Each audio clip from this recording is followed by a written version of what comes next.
gentlemen, boys and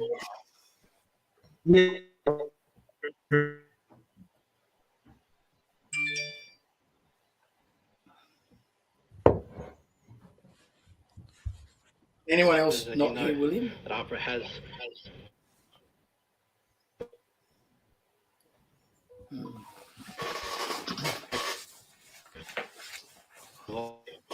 lodged their complaint individuals. You did target me, that's awesome. There was a complaint.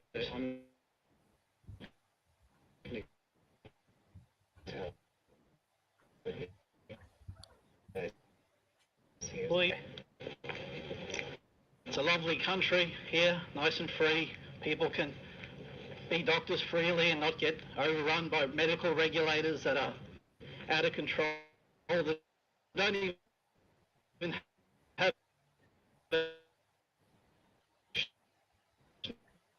law. Notice that the national law that was put up Queensland State, that'll be proven in court, don't worry. God bless you all. Okay, ladies and gentlemen, so that was an example of some freedom fighting I did 2 days ago here in Bali with Martin Fletcher, the CEO of APRA, who was telling the world how great APRA is and how much the people of Australia love him because, you know, he said that Australians needed extra guidance on how to take the vaccine, if you can believe that or not. The doctors were apparently begging for more compliance, for more control from big government. So I gave him a good serve, and I gave all of the regulators today.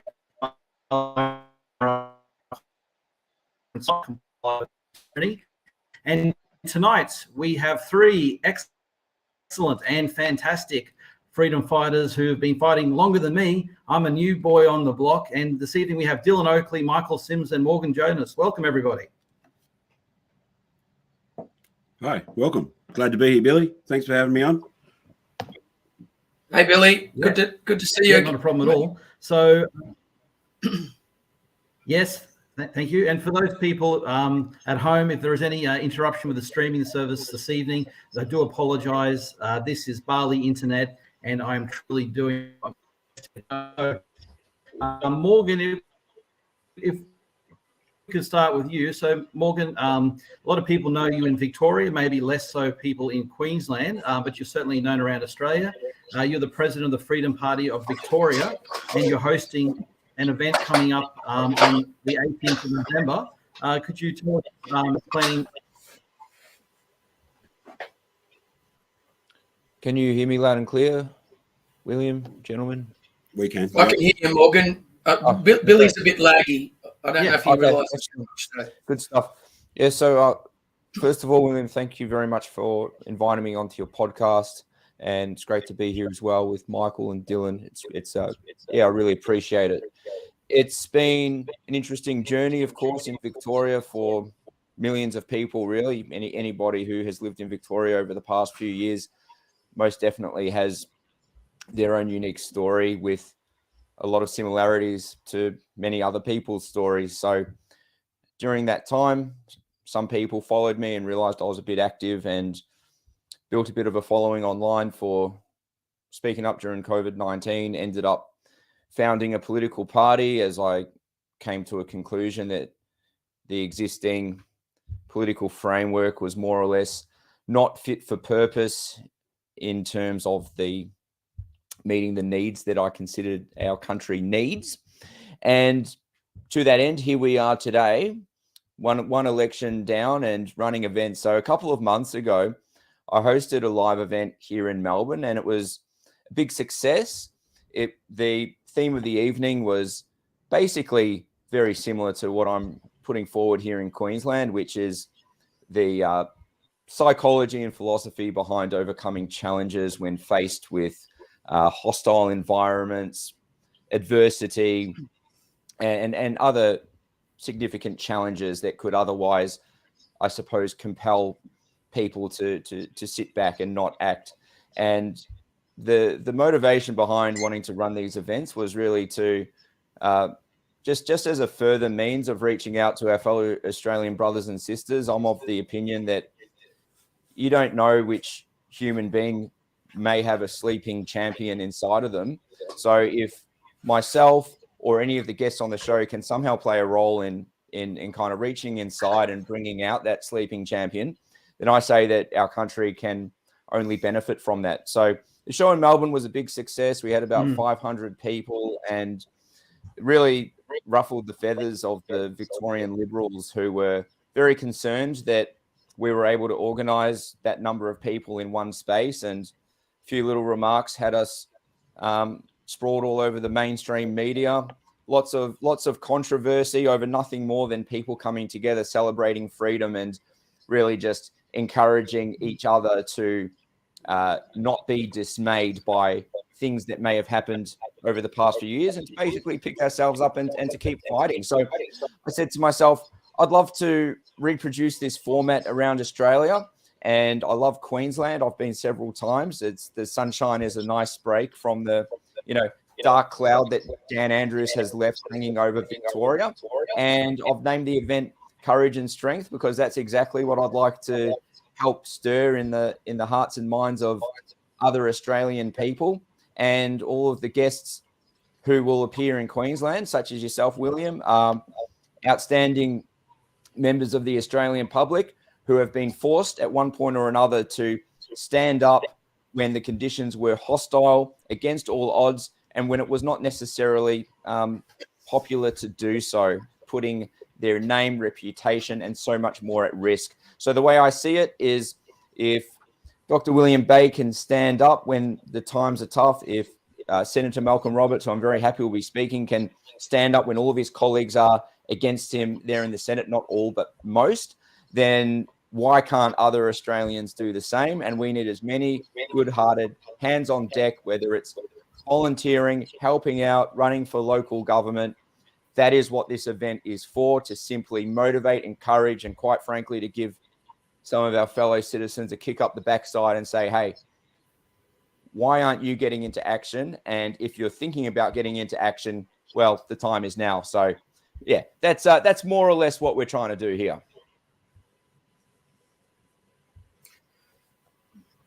Great stuff, Morgan. I've got a little good on you, here Morgan. Event, so I'm just going to play that now.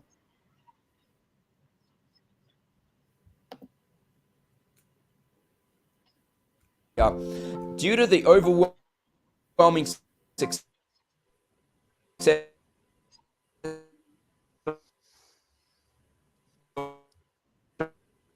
in Brisbane this month, including myself, Avi Yamini, Rukshan Fernando, Craig Kelly, Renee Eves, Dr. William Bay, Steve Dixon, Deborah Yulee, Stephen Andrew, and the one and only Senator Malcolm Roberts.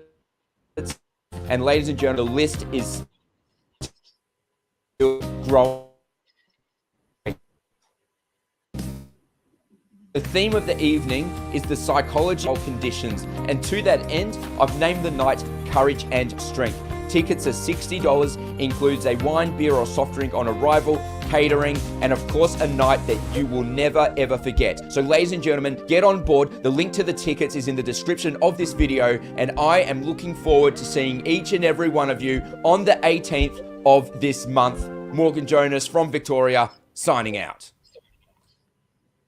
Wow, that's a very powerful promo video there, Morgan. I think I need to upscale my own promos. What do you reckon, Michael Sims?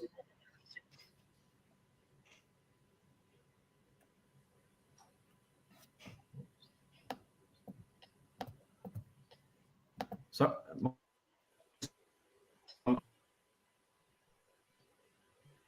yeah. So, ladies and gentlemen, we have Michael Sims on this evening as well joining us. And Michael's been around a lot longer than me, as I said. And he's the founder of the Millions March Against Mandatory Vaccinations from 2019. And his first big mission was helping the people of Samoa go through a lockdown and mandatory vaccination against measles. In 2020, Michael organized the first national rally against lockdowns. He organized another 7 under the banner and Freedom Day. And what started off as a couple of thousand went to over 1 million people attending at over 30 locations around the country, all on the same day. Michael went on to run 75% of the Convoy to Canberra events, and also 7 million viewers over the course of a month. Michael lost his job as a disability services coordinator due to his refusal to be jabbed and has spent the last year and continue to awareness of vaccines and Michael, well done and all that. How's things going for you these days? Same for me. I'm on the road. You guys see me not long ago. I don't know how long ago that was. I'm in Canberra at the moment. Big news for me yesterday is I've got a ticket to Samoa. So you mentioned I started my hardcore advocating work for Samoa. They've invited me there for the last 3 years. I am now got a ticket. Come next year, I'm heading to Samoa. We're building a treatment center for vaccine injury and cancer patients. And so I'm getting out on the ground with the First Nations people of Samoa, learning their culture and putting in some hard work there next year. So that's what I'm doing. Also hope to run I don't know what I'm going to call it yet, but a conference going back to childhood vaccinations around Australia. So that's the direction I'm in. But as you know, I'm living out of my car. I stay at people's houses that offer me to stay. I can say it's a bit of a scab life. I eat for free generally. It's not a great life, but it's fun and exciting, and you never know what tomorrow is going to bring or where I'm going to be tomorrow. I'm in Canberra today. Next week, who knows if I'm in Queensland or Sydney or Tasmania. But yeah, still unemployed. Yeah, and I think that's what's consistent. Yeah, that's what's consistent is that we've to our finances in our fight for freedom. Would you agree, Morgan? Would you mind repeating that, William? I just couldn't quite make out what you said. I was just saying that I think that is one thing that unites us all as freedom fighters, that we have taken financial steps to what we think are philosophical or spiritual goals. Oh, yeah, absolutely. I think a lot of people, especially over the past few years, who have been affected by the drastic, sudden change in our policy, of course, in relation to the pandemic response, sustained major losses professionally, financially, houses lost. And so there's only two ways you can go after losing everything. Either you stay down or you take a big breath and put your big boy shoes on, march forward and rebuild. And so I hope that as many people are doing that as possible. And that's what I'm trying to do. And I know that's what a lot of people are trying to do as well. Yeah, absolutely. Michael, what are the best ways that we can do to help support you? If you'd like to tell us a few. Yeah, you're a bit crackly, Billy. I don't know. Yeah. So I had these photos. I'll just tell us how we can help you. That last photo you showed was me and my son at probably Australia's first protest during lockdown. So that one, there was 3 of us that turned up at Canberra that day during lockdowns. The police did come and visit us. We didn't get in any trouble. There was like 3 of us. That one is the first national rally that we had for Australia. As you see, there's all the capital cities got on board, and there was probably maximum, 1,000 people at each location for that one in May of 2020.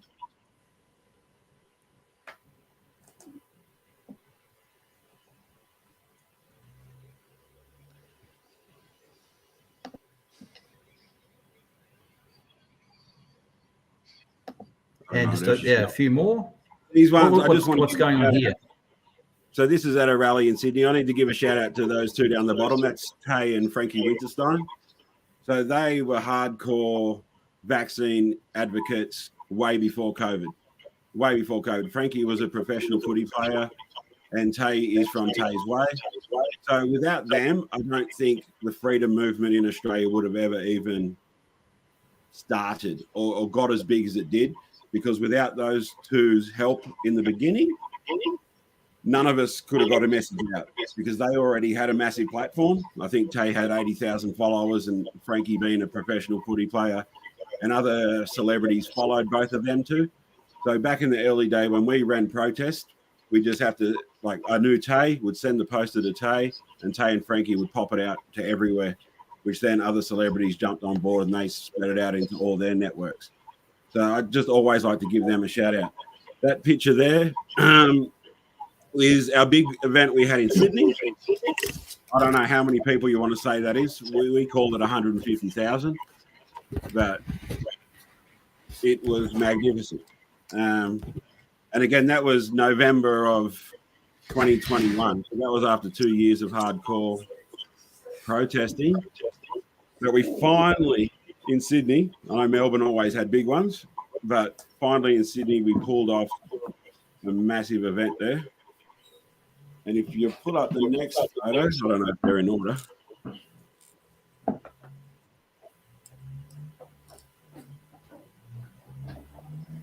Yeah, so that's on the stage at the event. And again, that's with my, like I say, my original people that supported me, Romeo Georges, which was another guy in Sydney or nationally that probably had 80,000 followers on Facebook. So to have people like that spreading the message for us helped massively. And I guess to your question, how can people help me? I don't know. I've received donations twice in the last 2 years, which was great, because that's kept me alive and fed me and put petrol in my car, all that kind of stuff. I do have a PayPal. I think you put it on your links here. But generally, I receive nothing. The only help I generally get is when people contact me. I'm terrible at reading messages, I'm sorry. But sometimes when I call it spirit, you could call it God. At the right time, I read the right message and I turn up at the right place. So from people reaching out to me, the right ones always seem to find me, and that's where I go and stay for a month or two and meet new connections and go somewhere else. So thank you to all the people that reach out, and sorry for the ones that miss their messages. Even you guys. So I miss everyone's message, not just someone who might be someone on Facebook. I literally miss everyone's messages. Yeah, so I've put the links to support Dylan and Michael in the intro to the show, and the link to purchase a ticket to the company gone out below this video today. Please support all these freedom fighters and that event. And Oakley, Dylan,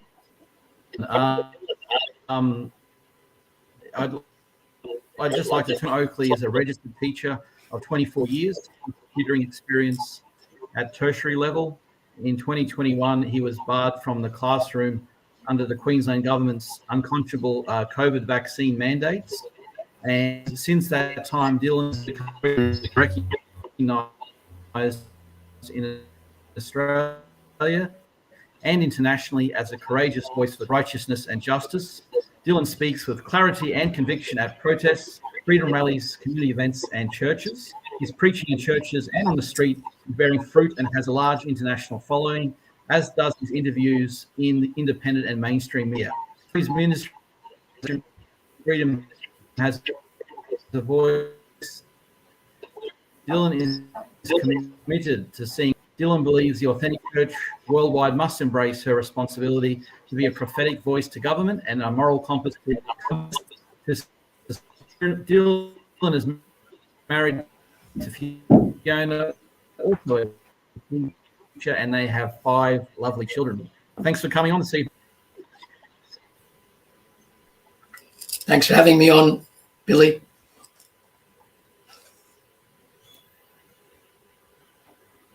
Yes, the sound's not so good here in Old Bali, as you know. So go away. Tell us what you think about the state of Australia, freedom state. Well, when you read out that description, I think we got every third word or something. So fill in a couple of gaps. But I like the last bit that I did hear, which was about, I believe the church is called to be a prophetic voice to government and a moral compass to society. That's very, very true.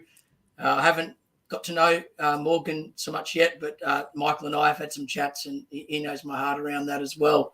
When I talk about the church, I'm not talking about the stuffy religious system or building that people may be thinking about. I'm talking about the organic community of believers in Jesus Christ who have each other's backs and who speak truth courageously with the power and inspiration of Holy Spirit. So yeah, that's where I guess I find my niche and what I'm doing.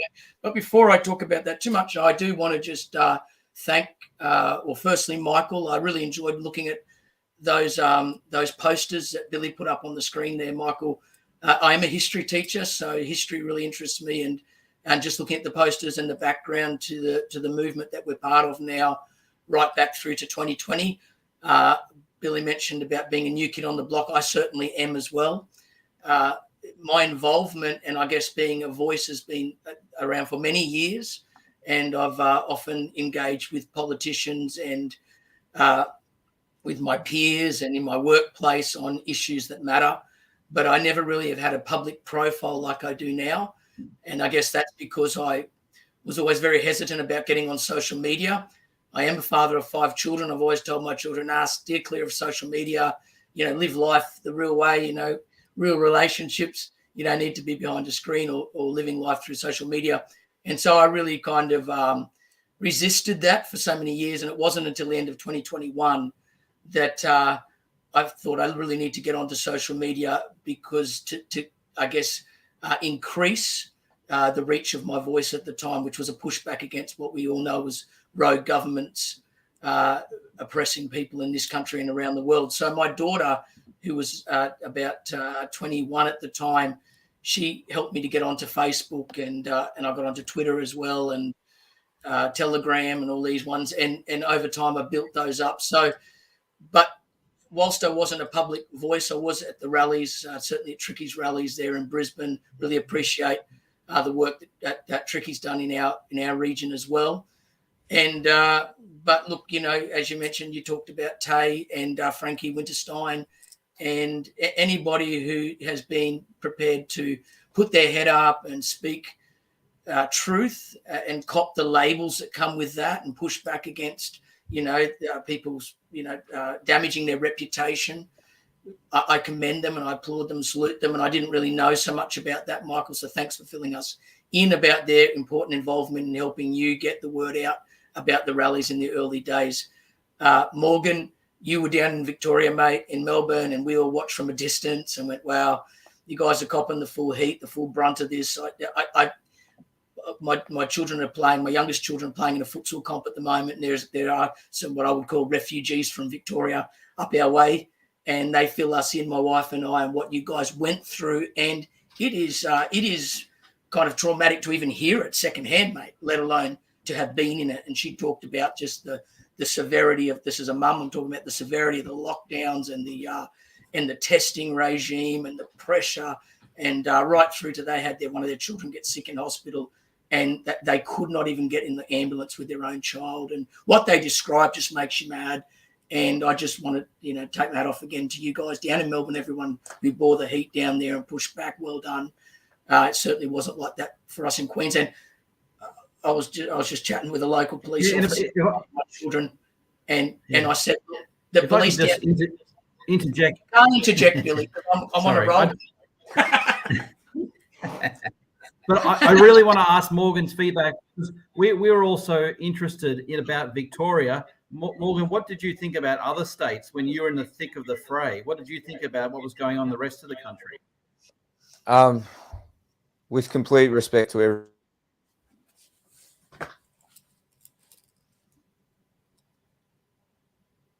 He's frozen.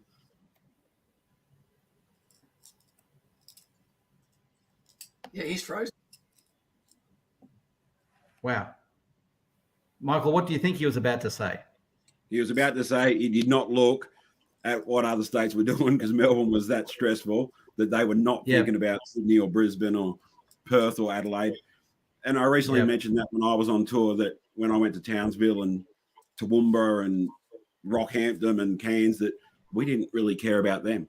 Like, I put them on my national posters, but we never posted about their rallies or any speeches from their rallies or communicated or did lives with them. We were talking to the people in Melbourne, in Sydney and Brisbane.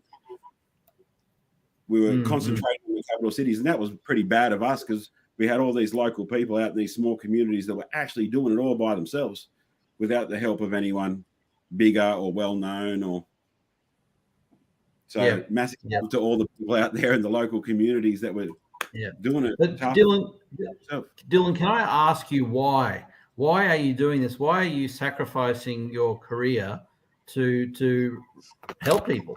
I mean, it may sound like a silly question, but maybe not. Tell us. I guess for all of us, Billy, we realise what things are more important in life now. This is what this whole process has done. We realise that there are more important things than just, building, your cozy Aussie lifestyle. There are greater things at stake, and I guess some of us burn with that, mate. I quote Reverend Dr. Martin Luther King Jr. at the rallies.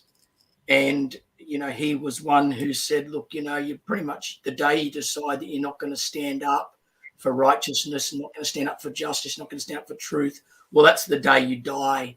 And I guess, as we've all discovered, Billy, we're fine, we're alive, and as we step up and stand up for what's true against, we're still, I guess there's still pushback from friends, family and people around who wonder why do we do the things that we do. But I guess we're too far gone now, mate, on this journey. And that's right. All the way with Jesus. I think it's for you, Bill, Dylan, as it is for me.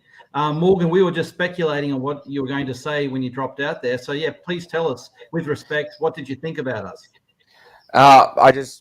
I just thought that the rest of the states were getting kind of the kid glove treatment during COVID-19, and that's not to undermine anyone else's suffering. Obviously, the horrific nature of vaccine mandates and lockdowns traumatized everyone. But here in Victoria, it was I'd say it was definitely a different kettle of fish, and that became very apparent to me when I was arrested the first time for protesting against the lockdowns in the last quarter of 2020, and I was arrested by the riot police very, very violently. And it was probably at that moment where I realized, okay, there's no rules anymore for the government, and this administration is basically able to cook up whatever policies they want, and to have those policies enforced via the boot of Victoria Police at the time. And things really did go from bad to worse. We put up a tremendous protest effort here in Melbourne. So protesting the lockdowns are definitely some of the fondest memories of my life. But during 2020 and 2021, things became incredibly violent. And I say the violence was perpetrated by the state against the people. We were subjected to all types of really horrific treatment, including but not limited to getting arrested with excessive force, getting smashed on the ground. It wasn't uncommon to see people with their heads split open and blood on them. And my mate had his spine broken. I had a hemorrhage in my left eye once after an arrest. Women, children, disabled people treated with extreme violence by Victoria Police. And, a lot of Victoria Police members have a lot of repenting to do for what they did to innocent people.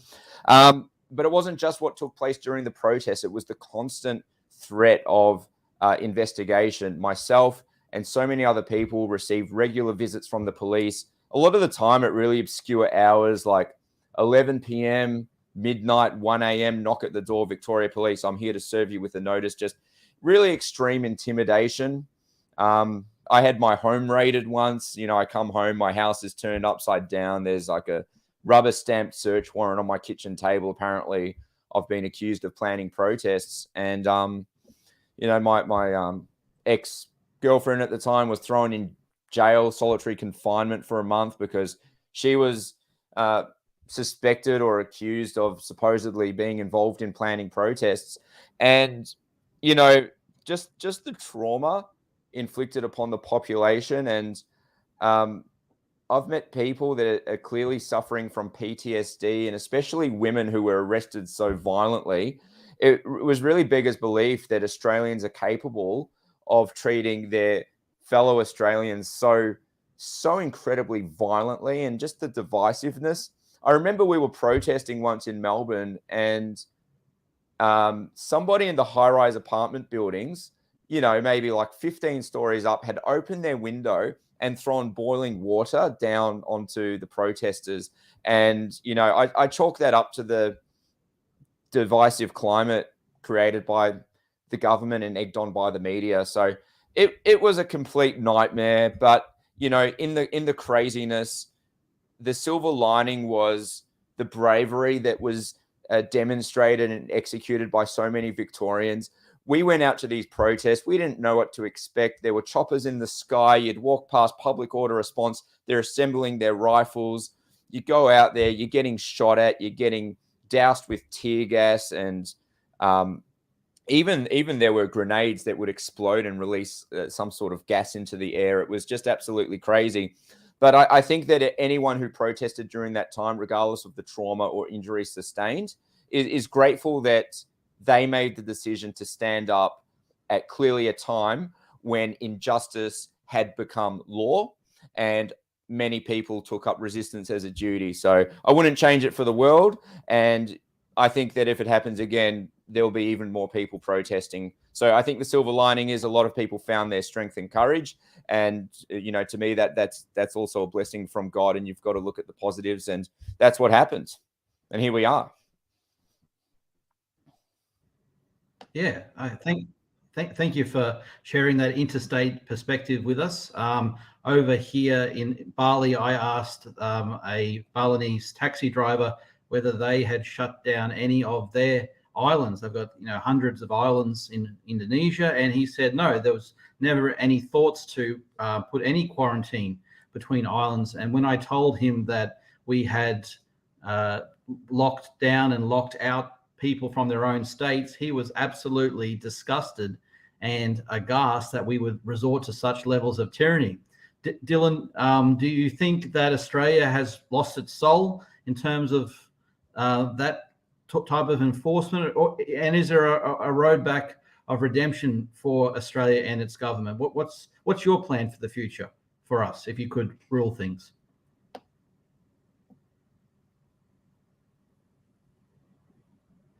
Okay, there we go. Yeah, a lot was revealed. I would call it a revealing time for Australia. You hear those people, people have said things like, well, if you wanted to know what you would have done in Nazi Germany, now you know. If you're going to be one of the ones who's going to kind of dob Anne Frank in or try and hide her. And I think that's the case. I think we discovered a lot about ourselves and about each other and about family and friends and employers. And I think that was demoralizing for us because, what I found with COVID was that it seemed to be bigger. When I say COVID, the COVID cult, the COVID, 1984 tyranny, whatever it is, it seemed to be bigger and stronger than every other institution. Like sport bowed down to it, employers bowed down to it, politicians bowed down to it. And sad to say it, guys, in a big way, the Aussie culture bowed down to it as well. I would have expected more mateship, more people standing up, pushing back. We didn't see it in the numbers that we would have hoped for. In saying that, what was revealed was a righteous resistance that emerged, that Morgan touched on then, that resistance is duty kind of thing.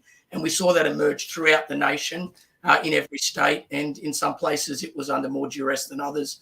Victoria, WA. And when I was down in Canberra for the Canberra convoy, staying down there, epic.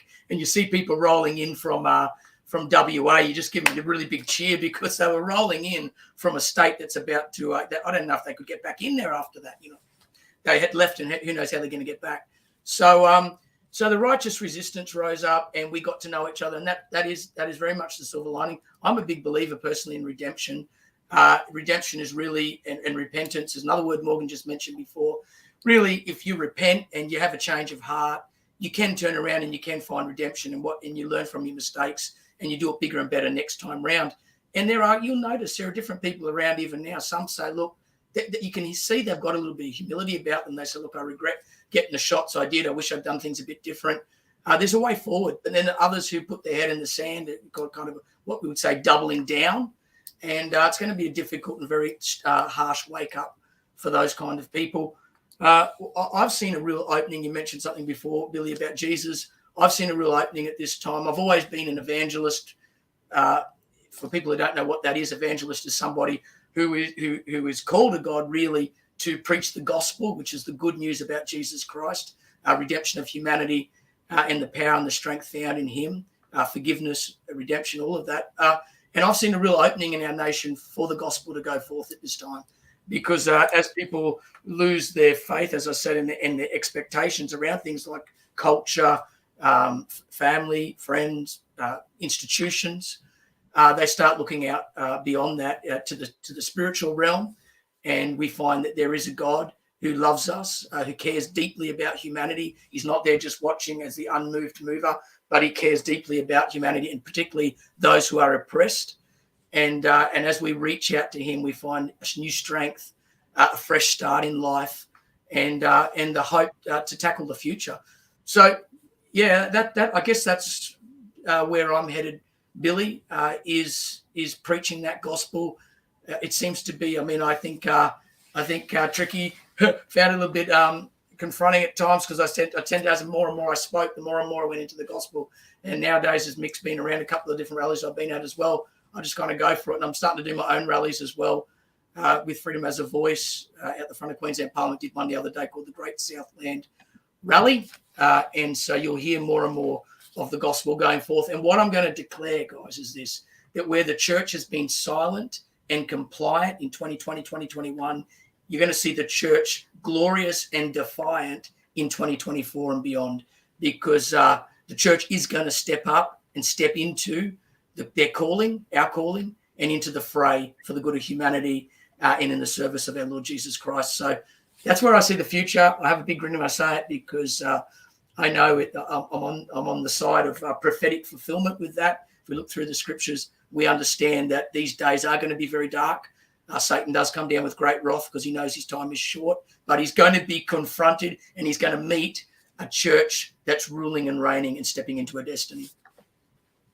Yeah, Michael, what's your views on the spiritual front on things? Are you a Christian? Are you a believer, not a believer? What's your views on how religion is helping or dividing the freedom movement in Australia? Oh, controversial question. It clearly does both. So when I started out, I had a lot of Christian people come to me and want me to speak Christianity. It still happens. People were looking for that. People like Christian Mac, Reclaim the Line, came along, Hoodie came along, and they filled that role beautifully. What I noticed in Canberra, you were there, Dylan, so maybe you experienced it too. It was 50-50. So 50% of the people there on a daily basis. I'm not talking about the big events. I'm talking about Hoodie spoke every day at the camp. 50% loved the message. 50% said, we don't want to hear no more of this religious stuff. We want to get in and fight and tackle. And that's where a lot of this division came through in Canberra, that you had a very religious section and a very non-religious section. And how can you merge two? Well, like Dylan can speak at my rallies. Dylan has. You have, William. Hoodie has. Ricardo Bosi has. As long as I think we cover religion and not religion, if you know what I'm saying. If it looks too religious, the non-religious aren't going to want a part of it, I guess. Yeah. I'm saying. Morgan, as a person who I understand is across a couple of different faiths, not in one camp or the other, what's the way to reconcile these differences between good people in the freedom movement who have very strong religious beliefs one way or the other?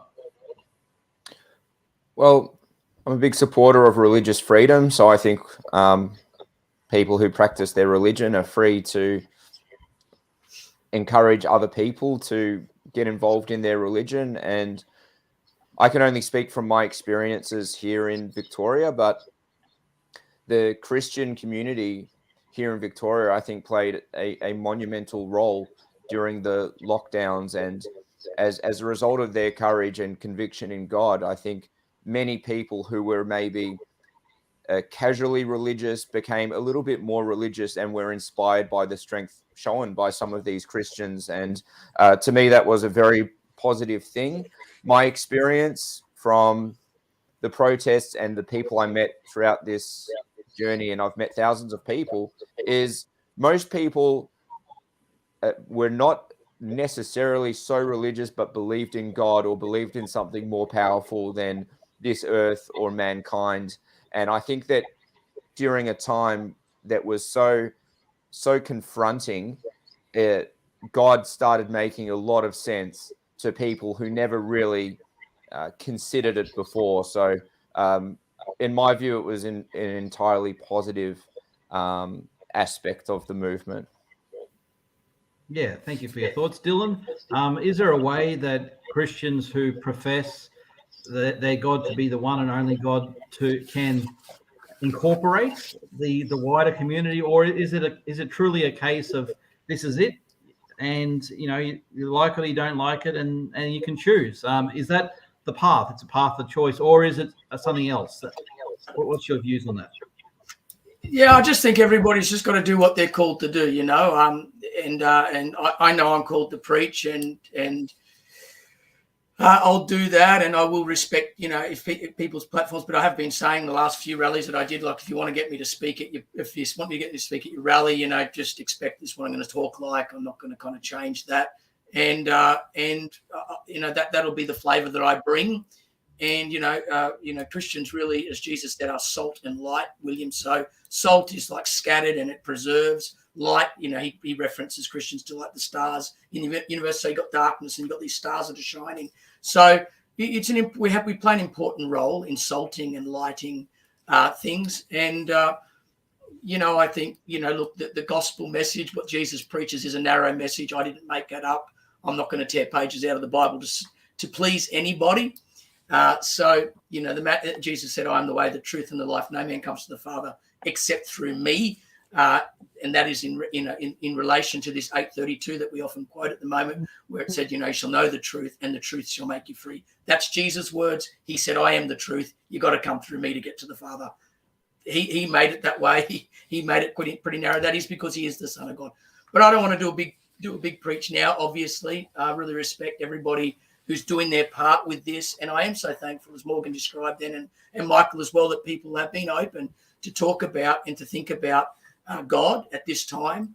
And if I can help in any way to give some direction there and to assist. I sometimes have said to people, I consider I'm a bit like a midwife. I'm just helping the birthing process here. God's doing it, you're involved, and I'm just here to help the birth go through.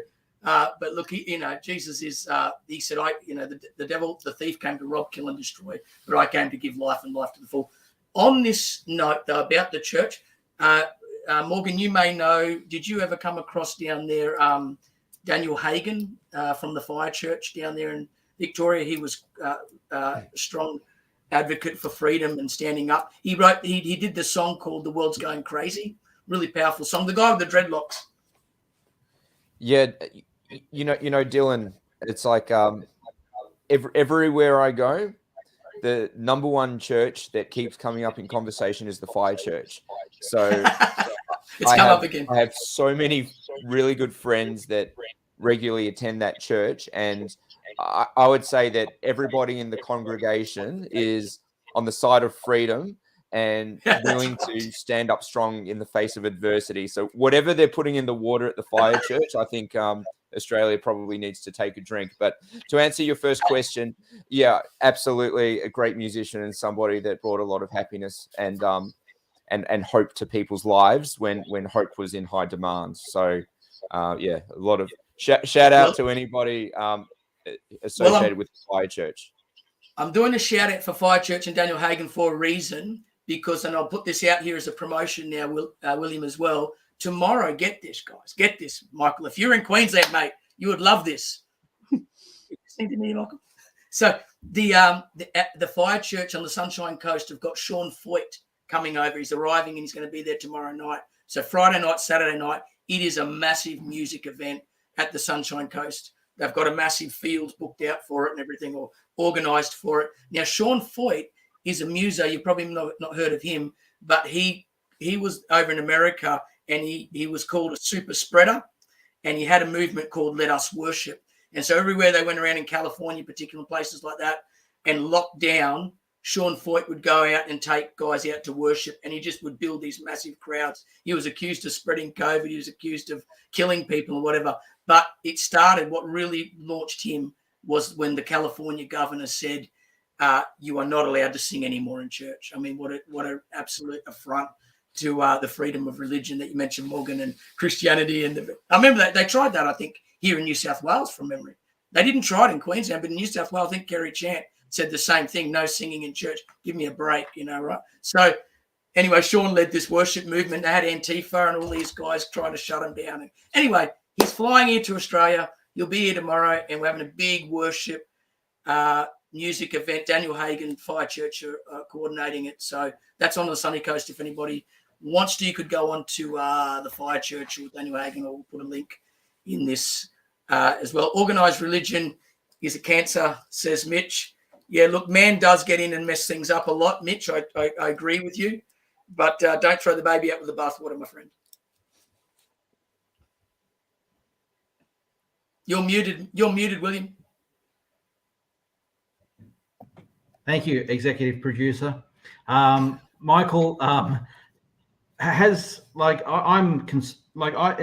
hurts me that you're out there suffering, living out of your car for the last 2 years. You've done so much for this community. Why hasn't religion helped you? Have you reached out to churches? I mean, should they not be supporting you? What's going on with that? What's going on with you with that? What do you call support? So Dylan has reached out numerous times, and we've chatted. I've prayed with other church groups and met with people.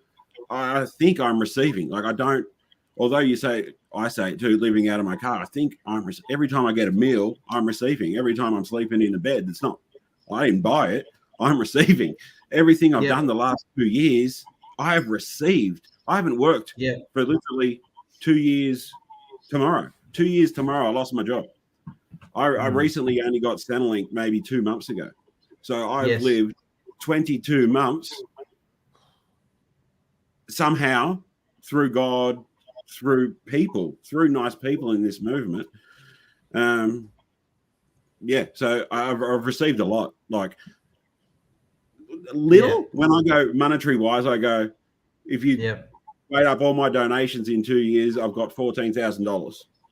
And if I kept having my job, I would have had $200,000. So $14,000 compared to $200,000 and having a roof over my head and doing everything I want, compared to nothing now, is much different. But I think I'm happier. Now. I actually have freedom. We talked about freedom. I feel free. Like I said, tomorrow, I don't know what I'll be. I could be in Tasmania tomorrow, or America tomorrow, or like Queensland Sunny tomorrow. Coast. I can be anywhere, and it happens. I could look at my bank account and it'd be minus $200, and I've got no food and no petrol, and something happens. I've stayed at resorts that I didn't pay for. Like, the owner knew me and has said, come and stay at this resort for 2 weeks. I've stayed at health clinics, I've been on yoga retreats, all supplied by people. So thank you, people. But this is what happens. I'm truly blessed. I know I'm blessed. I know not everyone can get that. I know I have a platform a little bit, and that helps.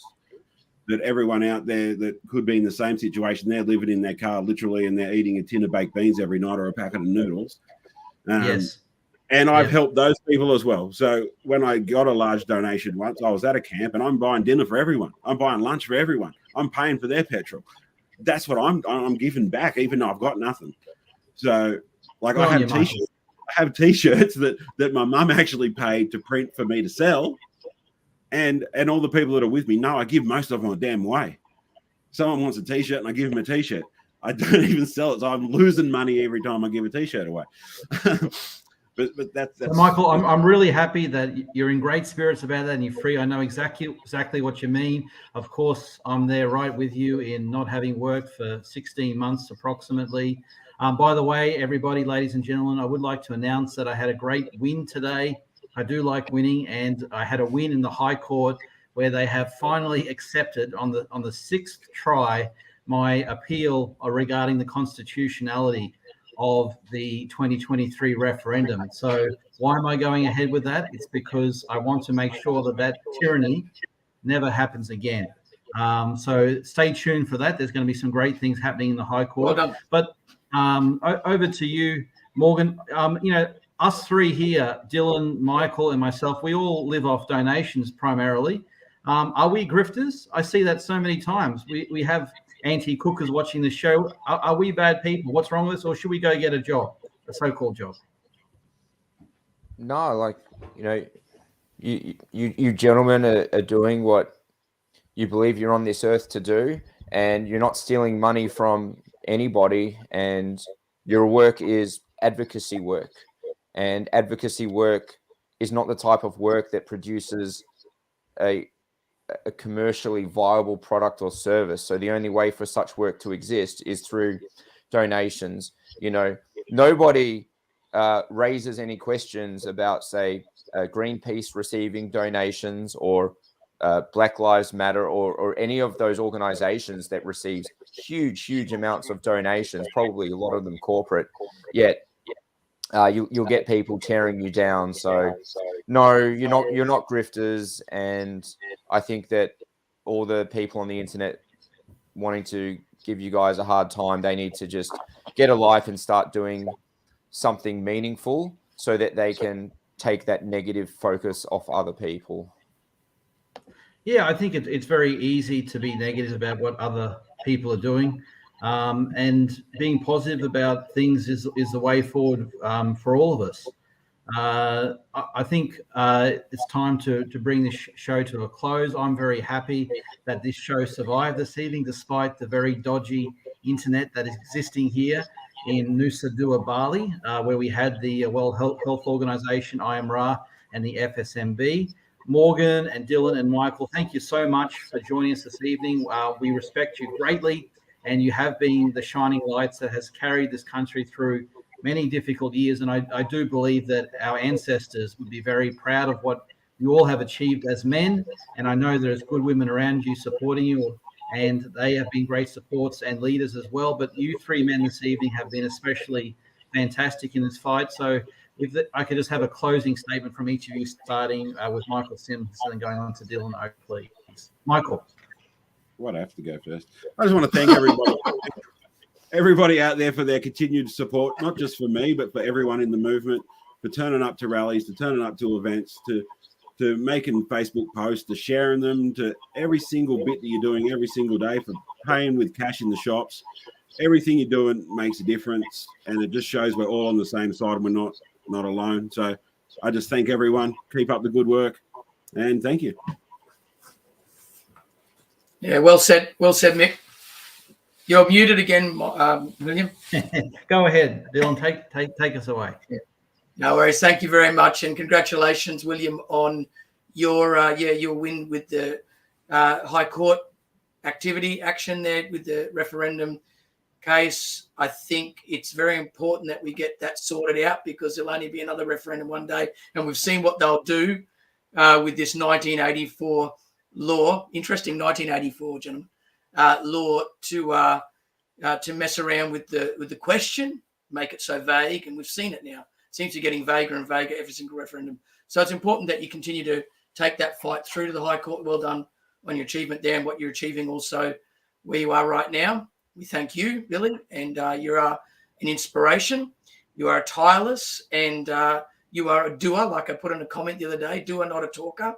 You shut your eyes and we turn around and Billy's off doing something else, usually something very courageous. And but you have a good demeanour about you as you do it too. So God bless you, mate, and thanks for having me on the show. And all the best with your event coming up too, Morgan. Yeah, thank you very much. And first of all, William, thank you very much for having me on, and Dylan and Mick, it's great to see you fellas as well. My message is pretty much doesn't change. It never really deviates. I just always like to spread a message of hope and encouragement to my fellow Australians. I believe that we live in the most beautiful country on earth, and Our country is home to so many incredible people who are selfless, who are willing to work hard, to sacrifice. And yes, times get tough, and sometimes it's easy to feel beaten down by the system. But just like the old saying goes, don't let the system get you down. If there's one thing worth fighting for in this world, it's friends, family, community, and country. And in order to really feel that you have carved out a little piece of this world for yourself, the way to do that is to contribute to something that is greater, bigger, and further reaching than yourself or what you can achieve in one lifetime. So be somebody in the community, help out, do something good, and you'll be rewarded for it. Thanks so much, Morgan, for coming on. Really appreciate taking the time. We will go out with that promo video of yours one more time to encourage people to come next weekend to the Courage and Strength evening with Morgan Jonas in Brisbane. Thank you, everybody, for joining us this evening on episode 7, all the way with William Bay, live from Nusa Dua, Bali. And for my good anti-cooker, batshit crazy friends out there, no, this is not mass grifting. This is a green screen. So I do not have a piano. It's not that bad. Okay, ladies and gentlemen, thanks so much for joining us. Take care, God bless, and we will win. Thank you. Due to the overwhelming success of my show MCJ Report 200 here in Melbourne, I've decided to take the show to Brisbane this month, the month of November, on the 18th. And I'm bringing one heck of a lineup, including myself, Avi Yamini, Rukshan Fernando, Craig Kelly, Renee Eves, Dr. William Bay, Steve Dixon, Deborah Yulee, Stephen Andrew, and the one and only Senator Malcolm Roberts. And ladies and gentlemen, the list is still growing. The theme of the evening is the psychology behind overcoming monumental challenges when faced with hostile conditions. And to that end, I've named the night Courage and Strength. Tickets are $60, includes a wine, beer, or soft drink on arrival, catering, and of course a night that you will never ever forget. So ladies and gentlemen, get on board. The link to the tickets is in the description of this video.